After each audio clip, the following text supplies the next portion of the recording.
ವೀಕ್ಷಕರೇ ಎಲ್ಲರಿಗೂ ನಮಸ್ಕಾರ. ನೀವು ನೋಡ್ತಾ ಇದ್ದೀರಾ ಡಿಯರ್ ವ್ಲಾಗರ್ ಯೂಟ್ಯೂಬ್ ಚಾನಲ್. ಇವತ್ತಿನ ಒಂದು ರೆಸಿಪಿ ಏನಪ್ಪ ಅಂದರೆ ಗೋಬಿ ಮಂಚೂರಿಯನ್. ಪ್ರತಿಯೊಬ್ಬರು ಕೂಡ ಇಷ್ಟಪಟ್ಟು ತಿನ್ನುವ ಸ್ನ್ಯಾಕ್ ರೆಸಿಪಿ ಇದು ಮಾಡೋಕ್ಕೆ ಬೇಕಾಗೋ ಇಂಗ್ರೀಡಿಯೆಂಟ್ಸು ಮತ್ತು ಯಾವ ರೀತಿ ಮಾಡೋದು ಅಂತ ಸಿಂಪಲ್ಲಾಗಿ ಸ್ಟೆಪ್ ಬೈ ಸ್ಟೆಪ್ ನಿಮಗೆ ಕ್ಲಿಯರಾಗಿ ತೋರಿಸ್ಕೊಡ್ತೀನಿ.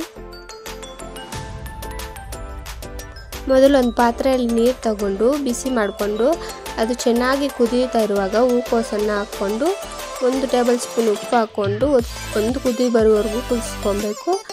ಮತ್ತು ಬಿಸಿ ನೀರಿನಿಂದ ತೆಗೆದುಬಿಟ್ಟು ಅದನ್ನು ತಣ್ಣಗಿರೋ ನೀರಲ್ಲಿ ಹಾಕ್ಕೊತಾ ಇದ್ದೀನಿ. ಯಾಕಂದರೆ ಅದೇ ಬಿಸಿ ನೀರಲ್ಲಿ ಬಿಟ್ಟರೆ ಅದು ತುಂಬ ಕುದಿಯೋಗೋ ಚಾನ್ಸಸ್ ಇರುತ್ತೆ. ಆವಾಗ ಗೋಬಿ ಚೆನ್ನಾಗಿರಲ್ಲ, ತುಂಬ ಸಾಫ್ಟ್ ಆಗೋಗುತ್ತೆ. ಅದರಿಂದ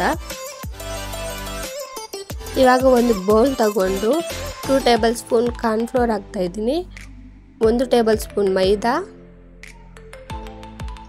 ಮತ್ತು 1 ಟೇಬಲ್ ಸ್ಪೂನಷ್ಟು ಖಾರದ ಪುಡಿ, 1.5 ಟೇಬಲ್ ಸ್ಪೂನಷ್ಟು ಉಪ್ಪು, ಸ್ವಲ್ಪ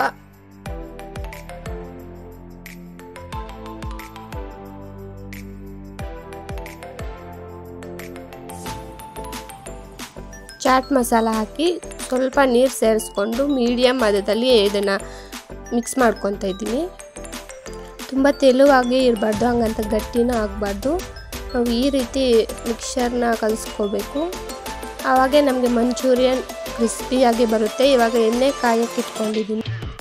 ಎಣ್ಣೆ ಕಾಯೋ ಅಷ್ಟರಲ್ಲಿ ಈ ಮಸಾಲೆಗೆ ಹೂಕೋಸನ್ನ ಹಾಕಿ ಚೆನ್ನಾಗಿ ಕೋಟಿಂಗ್ ಮಾಡ್ತಾಯಿದ್ದೀನಿ. ಪೀಸ್ಗೂ ಈ ಥರ ಅಂಟೋ ಥರ ಕೋಟಿಂಗ್ ಮಾಡ್ಕೋಬೇಕು. ನಿಮಗೆ ಟೈಮ್ ಇದ್ದರೆ ಇದನ್ನು ಒಂದು 5-10 ನಿಮಿಷ ಹಂಗೆ ನೆನೆಸಿಟ್ರೆ ಇನ್ನೂ ಚೆನ್ನಾಗಿರುತ್ತೆ. ಇವಾಗ ಇದನ್ನು ತಗೊಂಡು ಚೆನ್ನಾಗಿ ಕಾದಿರೋ ಎಣ್ಣೆಗೆ ಒಂದೊಂದನ್ನೇ ಹಾಕ್ಕೊತಾ ಇದ್ದೀನಿ. ಕೆಲವರು ಒಂದೇ ಸರಿ ಎಲ್ಲನೂ ಎಣ್ಣೆಗೆ ಹಾಕ್ಬಿಡ್ತಾರೆ, ಆ ಥರ ಆಗಬಾರ್ದು. ಈ ರೀತಿ ಒಂದೊಂದು ಪೀಸ್ ಬಿಡಿಬಿಡಿಯಾಗಿ ಹಾಕೋದ್ರಿಂದ ಎಲ್ಲ ಕೂಡ ಚೆನ್ನಾಗಿ ಫ್ರೈ ಆಗುತ್ತೆ. ನಮಗೆ ಎಲ್ಲವನ್ನು ಒಂದೇ ಸಾರಿ ಎಣ್ಣೆಗೆ ಬಿಟ್ಟರೆ ಒಂದು ಬೇಯುತ್ತೆ, ಒಂದು ಬೇಯೋದಿರಲ್ಲ, ಜಾಯಿಂಟ್ ಆಗಿಬಿಟ್ಟಿರುತ್ತೆ. ಅವಾಗ ತಿನ್ನೋಕ್ಕೆ ಚೆನ್ನಾಗಿರಲ್ಲ, ಹಸಿ ಹಸಿಯಾಗೇ ಇರುತ್ತೆ. ಇದು ಚೆನ್ನಾಗಿ ಗೋಲ್ಡನ್ ಕಲರ್ ಬರುವಾಗೂ ಫ್ರೈ ಮಾಡ್ಕೊತಾ ಇದ್ದೀನಿ.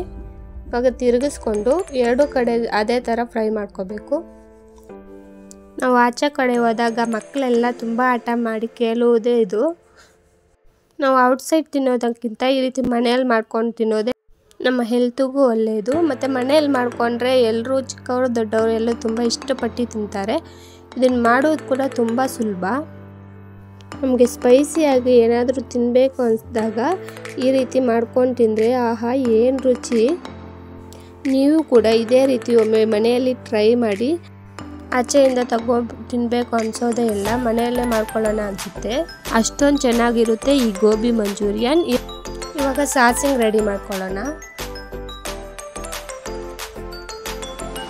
ಒಂದು ಕಡಾಯಿಗೆ 4 ಟೇಬಲ್ ಸ್ಪೂನಷ್ಟು ಎಣ್ಣೆ ಹಾಕಿ, ಈರುಳ್ಳಿ ಹಾಕಿ ಮತ್ತು 4 ಮೆಣಸಿನ್ಕಾಯಿ ಹಾಕಿ ಫ್ರೈ ಮಾಡ್ಕೊತಾ ಇದ್ದೀನಿ. ಇದು ಲೈಟಾಗಿ ಫ್ರೈ ಮಾಡ್ಕೋಬೇಕು. ಇದು ಫ್ರೈ ಆದಮೇಲೆ 2 ಟೇಬಲ್ ಸ್ಪೂನಷ್ಟು ಟೊಮೊಟೊ ಸಾಸ್ ಮತ್ತು 1 ಟೇಬಲ್ ಸ್ಪೂನಷ್ಟು ರೆಡ್ ಚಿಲ್ಲಿ ಸಾಸ್ ಹಾಕ್ತಾಯಿದ್ದೀನಿ. ಮತ್ತು ಒಂದು ಅರ್ಧ ಟೇಬಲ್ ಸ್ಪೂನಷ್ಟು ಸೋಯಾ ಸಾಸ್, ಇದನ್ನೆಲ್ಲ ಹಾಕಿ ಫ್ರೈ ಮಾಡ್ಕೋಬೇಕು. ಇವಾಗ ಕಾರ್ನ್ಫ್ಲೋರ್ ಕಲಸಿಟ್ಟಿರೋ ನೀರನ್ನು ಹಾಕಿ ಫ್ರೈ ಮಾಡ್ತಾಯಿದ್ದೀನಿ. ಇದು ಡ್ರೈ ಅನ್ನಿಸ್ತಿದೆ, ಇನ್ನೂ ಸ್ವಲ್ಪ ನೀರು ಸೇರಿಸ್ಕೊಂಡು 1 ನಿಮಿಷ ಫ್ರೈ ಮಾಡಿಕೊಂಡು ಇವಾಗ ಫ್ರೈ ಮಾಡಿ ಇಟ್ಕೊಂಡಿದ್ವಲ್ಲ ಆ ಗೋಬಿನ ಹಾಕಿ ಒಂದು 5 ನಿಮಿಷ ಫ್ರೈ ಮಾಡಿಕೊಂಡ್ರೆ ಸ್ಪೈಸಿಯಾದ ಗೋಬಿ ಮಂಚೂರಿಯನ್ ರೆಡಿನೇ ಆಗೋಗ್ಬಿಡುತ್ತೆ. ನೋಡಿದ್ರಲ್ಲ ವೀಕ್ಷಕರೇ, ಎಷ್ಟು ಸಿಂಪಲ್ಲಾಗಿ ಗೋಬಿ ಮಂಚೂರಿಯನ್ ಮನೆಯಲ್ಲೇ ಮಾಡ್ಕೋಬೋದು ಅಂತ. ಐ ಹೋಪ್ ಈ ವಿಡಿಯೋ ನಿಮ್ಗೆ ಇಷ್ಟ ಆಯಿತು ಅಂದ್ಕೊತೀನಿ. ಒಂದು ವೇಳೆ ಇಷ್ಟ ಆಗಿದರೆ ಲೈಕ್ ಮಾಡಿ, ಶೇರ್ ಮಾಡಿ, ಕಾಮೆಂಟ್ ಮಾಡಿ. ಮತ್ತು ಇದೇ ರೀತಿ ಸಿಂಪಲ್ ಆ್ಯಂಡ್ ಟೇಸ್ಟಿ ರೆಸಿಪೀಸ್ಗಾಗಿ ಡಿಯರ್ ವ್ಲಾಗರ್ ಯೂಟ್ಯೂಬ್ ಚಾನಲ್ನ ಸಬ್ಸ್ಕ್ರೈಬ್ ಮಾಡ್ಕೊಳ್ಳಿ. Thank you for watching.